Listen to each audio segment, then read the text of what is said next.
Tere! Täna räägime enese häälestamisest. Ma olin täna hommikul poes ja vaatasin ajakirjade letti. Seal oli erinevaid ajakirju, nagu näiteks diivan, investeerimisajakiri, siis kõik need kollased ajakirjanduse asjad, Annet, stiilid, kroonikad. Ja oli üks selline Skandinaavia stiilis Hykke ajakiri, mis näitas kodusid, reisimist, olemist, kuidas teha omale sooja jooki. Vaatasin seda ajakirja ja tundsin, et minu sisse tuleb see soe tunne, selline mõnus lõdvestumine, leevendus sellest hallist taevast. Mõnikord ma vaatan koduajakirju või arhitektuuriga seotud ajakirju, kus on majad, eks ju, majad ja kuidas maju on ehitatud, interjöör, eksterjöör. Ja unistan, mõtlen, kuidas võiks enda maja teha ja ma märkasin ühte asja. Tegelikult ma olen seda juba lapsepõlvest saati märganud, aga nüüd ma panin selle mõttesse ära lõpuks, kinnistasin ta. Ma panin tähele, kuidas need ajakirjad loovad seda teatud ideaalsust võiks öelda, kus inimene soovib olla ja siis ta tarbib midagi, et asi ei ole nendes sõnades, piltides, vaid hoopis vibratsiooniline muster, mis on mingile teosele või asjale antud ja selle nautimine, käsitlemine, et see rihib, suunab meid teatud kohtadesse. Et väiksena, kui me sõitsime vanematega autoga kusagile ja raadio käis, siis ma karjusin taga istmel, raadio kinni, raadio kinni, raadio kinni. Et sellepärast ma ei kannatanud seda raadiosagedust, mis sealt tuli, või ei kannatanud seda, et mind ei kuuldud. Ma ei tea, mis seal see õige vastus on, aga igatahes ma ei kannatanud, et see raadio käis seal. Ja selle tulemil ma alles teismeealisena avastasin muusika enda jaoks. Tegelikult varem oli ka muusikat, aga jah, see jättis teatud jälje. Ja kui ma avastasin muusika enda jaoks, ma avastasin selle läbi sidumise, et ma suutsin suhestuda teatud mõtteviisidega, teatud inimtüüpidega. Et mulle meeldis väga üks ansambel, The Smiths, sepapoisid. Ja neil oli üks album, mille nimi oli Meat is Murder. Liha on mõrv. Ja ma kuulasin seda albumit päris palju. Ma ei pannud tol ajal nii-öelda intellektuaalselt kokku selle albumi sõnumit, aga hiljem sain teada, et kõik selle bändi liikmed olid taimetoitlased ja igasuguse ja hästi nii-öelda sotsiaalselt nii-öelda häälestatud, et maailma nii-öelda paremaks kohaks muuta. Ja mis minuga siis juhtus, et nüüd ma olen olnud juba 14 aastat taimetoitlane. Jah, korra aastas on selline juhtum, et kus ma söön mingil põhjusel liha või midagi sellist toimub. Et lihtsalt teadvustada kõigile vegan inimestele, et ma ei nimeta ennast veganiks ega midagi, vaid ma nimetan ennast teadlikuks olendiks. Ja igaüks meist on teadlik olend, jätta see ka meelde. Ehk siis ma tean, kes ma olen, ma mäletan ennast ja see on oluline asi, mille juurde ma tulen varsti tagasi, et ma mäletan ennast. Sellepärast, et see enese mäletamine on andnud minule ka kingituse, mida ma saan jagada. Et ma jagan helisid, ma olen teenistuses. Aga igatahes, kui ma tegin selle klõpsu ära ja hakkasin taimetoitlaseks päevapealt, siis ma ka häälestasin ennast kosmose kõrgemale sagedusele, kui nii võib öelda. Nimelt mul üks sõber rääkis, olemas on lucid dreaming, teadlik unenägemine. Siis ma guugeldasin, vaatasin, selliste tehnikatega on võimalik näha endast unenägusid, et on võimalik minna unenäkku ja seda kontrollida. Ja üks oli neist, et pane kätt siit teisest läbi ja kui ta läheb läbi, siis sa oled unenäos, eks ju, et unenäos et sa võtad omale harjumuse, mida sa hakkad ka unenäos järgi proovima. Toimis.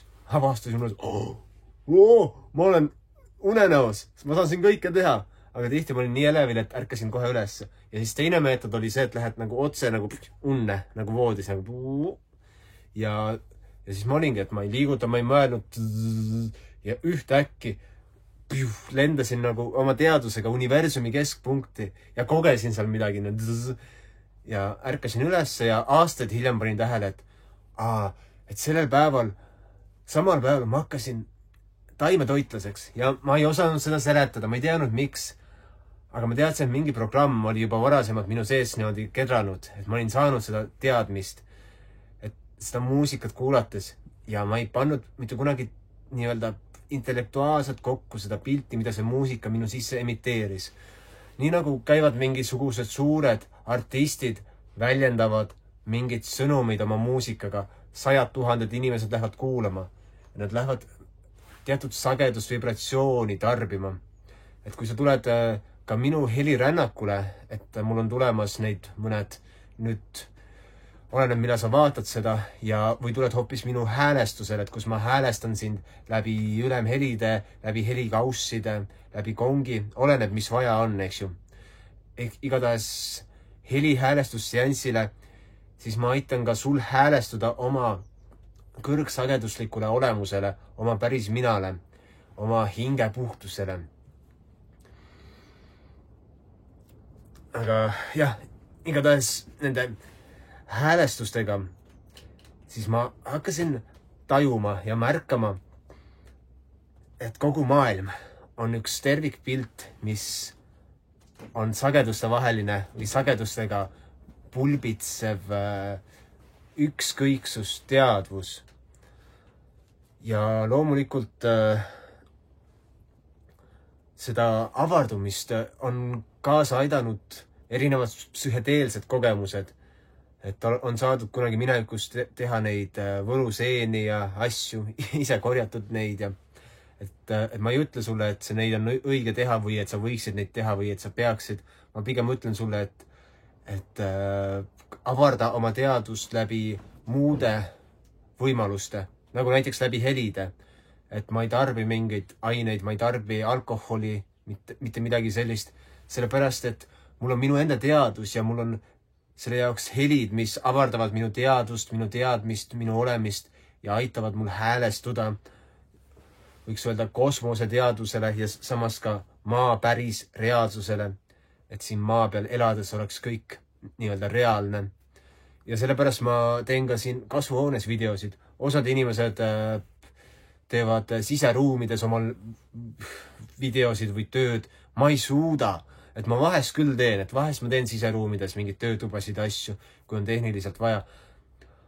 Aga enamus ajas ma tahan veeta õues, sest ma ei suuda muud moodi elada siin maailmas, et mul on vaja olla ühenduses selle maa elementidega, et see on see, millest ma koosnen. See on minu olemuse osa, eks ju. Aga selle häälestuse juurde tagasi tulles, üks asi, mida ma ka märkasin lapsepõlvest saati, et soomlased on eriti uudiste usku inimesed, palju rohkem kui eestlased, mis siis, et ka Eestis, kui sa vaatad seda valda media, ehk siis nii-öelda valla võimumeediat, see on täitsa koomiline, vaatad neid pealkirju ja mõtled nagu, mida ma just lugesin.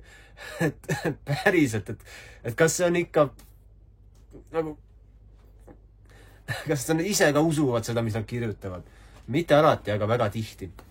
Väga tihti on meedia täis mingit jama, solki. Ja kui sa iga päev loed seda, siis sa häälestud sellele, et sa häälestud hirmule, vihale. Ja siis vahest on see, et mingi tiigripanda sai kimääriga omale elevandikutsikad. Nii nunnu, oi, need elevandikutsikad, oi. Et tuleb ka mingi selline tiigrikutsu sai omale uue jala, sest tal oli, vana tuli ära. Nii nunnu. Et tuleb ka see asi, need uudised nii-öelda söövad meie energiat. Ja paljuski elus me loovutame enda energiat mingitele programmidele. Ma nägin ühte videot, et üks tuttav saatis, et üks mees küsis sellelt AI-ilt, tehisintelligentsilt, et mis siis oleks, kui maailmal on ümber üks programm, et inimesi hoida siin vangistuses ja kujutame ette, et on mingisugune reptiilne tsivilisatsioon, kes sööb inimeste hirmuenergiat ja on loonud meile paradiisi aiast vangistuse. Ja siis tehisintelligents rääkiski sellise loo, mis ongi väga reaalne, et mis meil siin maailmas toimub. Et me oleme kõike andma planeedil tekitanud puudusteadvuse, puudusolemise ja nüüd kannatamegi selle all. Et mina kaasa arvatud. Ja sellest häälestusest välja tulemine, see võtab aega, see vajab teadlikkust ja see vajab ka kriitilist massi inimesi, kes kõik on võimelised väljuma oma illusioonist. Et praegu suur osa inimteadusest, inimmassist ikka veel magab. Ja sellepärast ma olengi siin, et sulle teha helidega hingehäälestust, et sulle teha helisid, et avardada sinu teadvust, sinu teadmist. Et mulle üks sõber leppisime kokku, et teeme temaga heliteraapia kursuse, et ma õpetan teda neid helisid kasutama ja alguses ma küsisin fikseeritud hinda, et mis oli 1600 €, mingi 2-3 kuud selline süvaõpe. Ja siis tuli mulle teadmine, et need helid panevad ka mind tihti, nad suruvad põlvili, et kuula palun meid. Ja siis tuli see, et okei, mul on tähtsam olla läbi helide teenistuses, et ma ei küsi sealt fikseeritud summat, vaid hoopis me teeme selle protsessi ära ja vahet pole, et mis see tasu on, et sina valid ja see võib olla ka 16 000 €, see võib olla 160 €. Et helide ees ma olen sunnitud olema nii-öelda teener teenistuses, et avardada selle maailma teadvust, sellepärast et see suurem kasu, mis tuleb sellest, mida rohkem inimesi õpib vibratsiooni, helisagedust juhtima, kanaldama ja teisi inimesi aitama, seda kiiremini ärkab see maailm ja kaob ka see vaesusteadvus ära, mis on meie sisse söövitatud läbi tuhandete aastate. Okei, kui me Tartaaria teooriat usume, siis läbi 250 aasta, eks ju. Et kumb nüüd õige on, ma ei tea. Ma ei tea nüüd, kumb õige on see Tartaaria lugu või see 1000 aastat keskaeg. Et seda ma tean, et ajalugu on moonutatud väga palju ja see keskaeg ja kogu see viimased 2000 aastat on tegelikult palju lühema ajalugu. Et seda ma tean. Aga et kuidas ja mis, seda ma täpselt ei tea.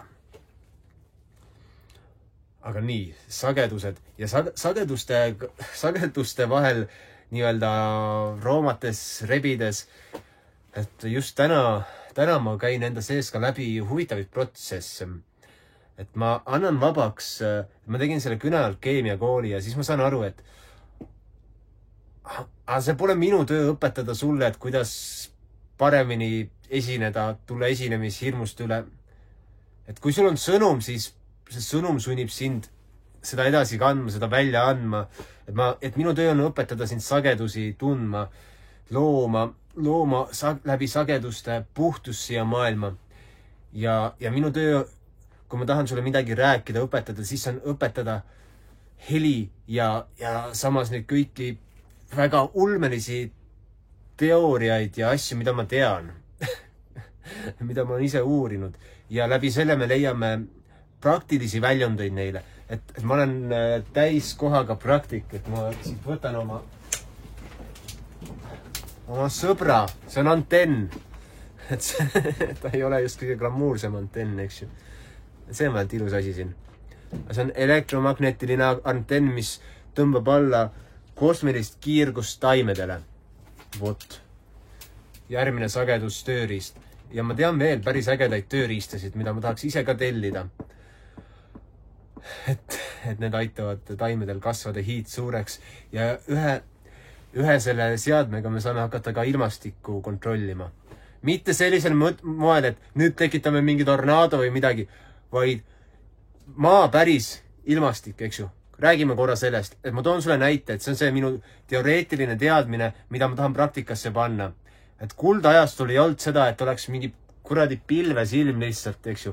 Nüüd ma ütlesin selle sõna, mis osad vaimsed vaimlejad ütlevad, appi ta ütles selle sõna. Aga kurat tähendab maaenergiat. Et vana pagan, et kura, soome keeles kura tähendab, see on kura, kui ma teen ta märjaks, see on kura. Ehk siis ta on muld. Ehk siis ta on maa ise. Ja kristlus on pannud egregori peale, et maa on räpane asi. Vot. Eks ju. Ehk siis see räpane taevas, eks ju. Kuradi pilvine taevas. Ongi räpane. Sellepärast, et paradiisi sagedusel on meil enamuse ajast reguleeritud ilm, mis vastab meie harmoonilisele tasakaalule. Ma olen näinud seda korduvalt, kui toimub helirännak või ühismeditatsioon, et järsku läheb päikene sealt ära. Mitte päikene läheb ära, päikene tuleb välja pilve tagant. Ilm läheb ilusaks. Ehk siis paradiisi sagedusel on meil mõõdukas päikesepaistet. Enamasti on ilus ilm ja siis, kui maa tunneb kujust, siis tuleb konkreetne vihm. Et ei ole seda vahepeal olemist, et on lihtsalt selline nii-öelda sünge olek, et mis siin toimub. Ja loomulikult on vahepeal torme ja asju, et liigutada kõike, aga ei ole sellist nii-öelda vindumist, vaid on meeldiv olek. Mitte üleliia ekstaatiline, aga selline meeldiv. Ja siis tuleb vihm ja see vihm on ka meeldiv. Vihm ongi alati meeldiv, kui ei ole seda vahepealset olekut. Aga see vahepealne olek, see on ka meie enda emotsioonide süü. Jah, meie emotsioonid on süüdi, mida me tunneme kollektiivina. Et meie mõjutame ilma nagunii. Ja siis see seadeldis, mida ma tahaks siia aeda panna, et tema hakkabki reguleerima rohkem loomulikumat ilma. Ja üldse on äge, et need seadeldised, need häälestajad, näiteks meil oli minu peasuurused peedid ja jumala äge. Eelmine aasta läks meil AET-ga pekki, sest sain valet sõnnikut. Kõrvetas meil kõik ära. Aga need antennid ja asjad, nemad tuuvad seda atmosfääri elektrit. Samamoodi nagu välk, äike lööb selle, energiseerib selle maa ära, annab siia vaba elektrilaengut, et saaks nii-öelda energia kõiges elavas liikuda. See oli praegu väga konarlik, kuidas öelda, elektriseaduste edasiandmine. Et ma vabandan kõikide inimeste üle ees, kes minust paremini oskavad seda väljendada. Aga paramagnetism, uuri seda teemat ja küsimult elektrokultuuri ja raamatute kohta, kui sind huvitab rohkem see teadmine. Et ma tean väga palju allikaid, väga palju häid loenguid, informatsiooni, mida sa saad sisse imeda ja siis panna oma aias tööle. Ma siin näitan teist asja. See on siin koonus, et ma tahaksin sellist kuppelmaja ka omale ehitada. See oleks jumala äge. Et see on, et siin sees on basalt, tsement ja siis vask, spiraal. Ja see samamoodi energiseerib ja aitab taimedel kasvada. Aga neid tuleb kasta, et neid seadeldisi tuleb järjepidevalt kasta ja siis nad tõmbavad seda paramagnetismi, elektromagneetilist energiat alla. Ja niimoodi me saame ka ise ennast häälestada, me saame inimsagedusi luua, kogukondasid ja mida iganes veel. Et kui me kasutame õigeid tööriistasid õigel moel, liigutame maaenergiat, aktiveerime seda, siis me elamegi paradiisis ja meil on väga hea olla. Aga probleem on selles, kui me pole veel ehitanud sellised süsteeme või asi on poolik, siis me kannatame ja tunnemegi energia defitsiiti. Et sellepärast ma ka pakun inimestel juua kangen vett, et enamustel inimestel on kehas veepuudus, veevaegus. Sellepärast, et nad joovad elutut vett ja teiseks nad ei joo piisavalt palju vett. Ja sellepärast ma joongi kangen vett, et mul oleks piisavalt palju vett kehas, et kogu see nii-öelda elektromagneetiline energia üldse saaks minuga suhestuda, et ma saaksin olla elav inimene, kes on ühenduses selle suure vaimuga. Ja ma arvan, et igaüks meist võiks olla ühenduses selle suure vaimuga. Ja selle jaoks tuleb teha erinevaid häälestusi, selle jaoks tulebki teadlikult ennast viia seisundisse, juua piisavalt palju vett, viibida elusas looduses, aktiveerida ennast helidega, aktiveerida ennast elava toiduga ja siis meist saavadki üliinimesed lõppkokkuvõttes. Et loodan, et nautisite ennast ülekannet ja näeme jälle ja ma vaatan, et kusagil 80%, 90% inimestest pole pannud, et nad jälgivad seda kanalit, et see on ka tohutu suur teene, kui sa paned subscribe, jälgin, et siis saan mina ka pakkuda rohkem, paremini, sügavamalt seda sisu, mida ma teen, mida ma niigi pakun sulle. Olgu, aga aitäh. Vaata, ma panen selle viimase lause paremini. Et igasugune energiavahetus, mida me vahetame, et siis me saame omavahel seda energiavahetust tasakaalustada. Vot. Aga soovid teada rohkem elektromagneetilistest asjadest, elektrokultuurist, siis pane alla kommentaaridesse või võtame ka otseühendust ja hingerännaku koha pealt helidega hingehäälestamine, võta ühendust. Tahad helirännakut, siis võta ühendust. Et soovin sulle kõike head ja nägeme.